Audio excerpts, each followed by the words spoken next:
Stenowalebabu welcomes you.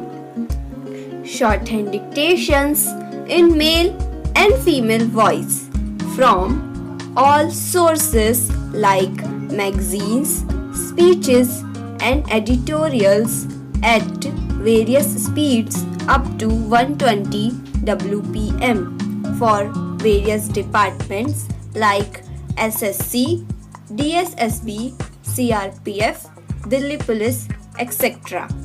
Please like, share and subscribe the channel. Thank you. Exercise number 23.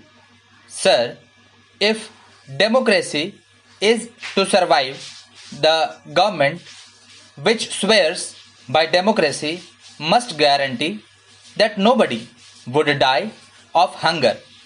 If this is not guaranteed, and if this hope is not kindled in the hearts of the millions of our people, our democracy would be meaningless.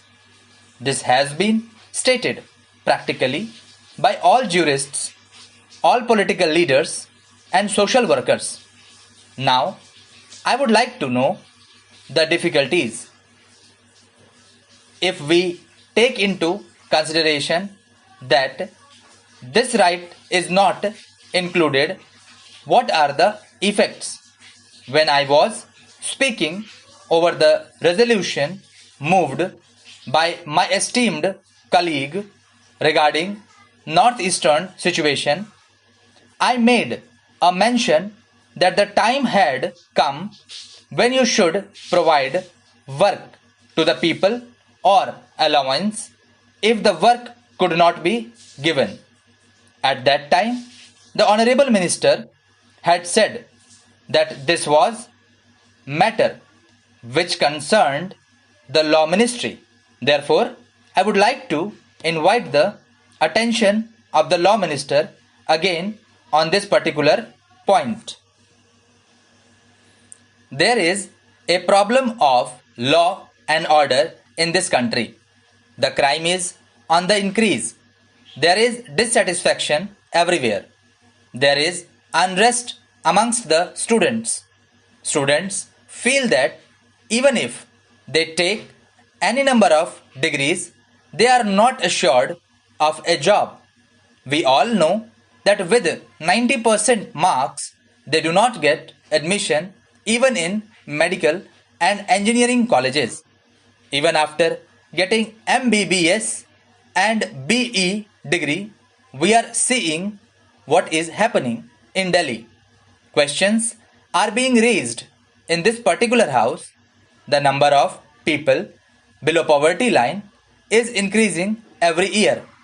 If we see this particular data, I think a time has reached when we must introspect and find out the reasons for the same. The question that arises then is how these people are to live. May I ask the Honorable Minister a question? Should they starve? If they declare that they are going to die, would you prosecute them for an attempt to commit suicide? Should they beg? In that case, you would prosecute them under the Prevention of Begging Act. Should they steal? If they do so, you would prosecute them under IPC. What should they do? How should they live? Therefore, it is in this background that we have to consider this matter very seriously, and we have to decide as to whether the time has come to think seriously about this particular matter. During all these years, enough lip sympathy has been tendered by all of us without any exception. I believe that time has come when we must go beyond this lip sympathy and we must give something in the shape of concrete proposal so that the government and the parliament can tell the downtrodden and unemployed and affected people that the Parliament of India really means business and that it does not believe in giving only lip sympathy. If we take into consideration this particular aspect and if we really enshrine this particular right in the Constitution, I believe a new hope will be kindled in the hearts of the millions of young people in our country. Younger people will feel that when they would attain the age of 18, it would not be necessary for them to roam from place to place in search of a job.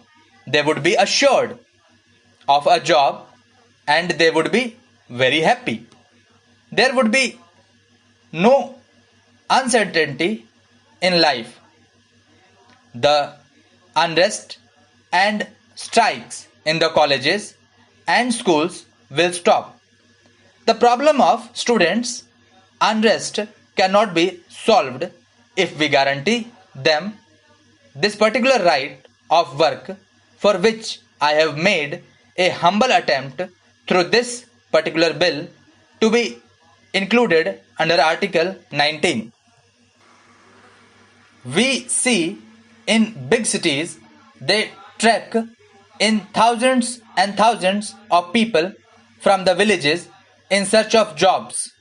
The position in my district is that every month money orders worth rupees 180 crores are received from Mumbai from the Ratnagiri citizens living in Mumbai. There are no youngsters in the villages. Only old persons live in the villages looking after agriculture. This is happening because we could not provide any work to people in the villages. When these people go to the metropolitan cities for work, do they get it? I am reminded of an old adage to which a reference was made by our Honorable Finance Minister, a very interesting adage which is applicable here. On a dark night and a dark room, people go in search of a black cat, when in fact there is none. There is the position with reference to jobs in the metropolitan cities. Under these circumstances, I believe that we have to take into consideration this problem very seriously. Unemployment is growing everywhere. If we take into account the data, it is very serious problem which will become worse if we do not take some serious steps in time now. With these words, I conclude my speech for the need for providing employment to all young people in the country. Thank you.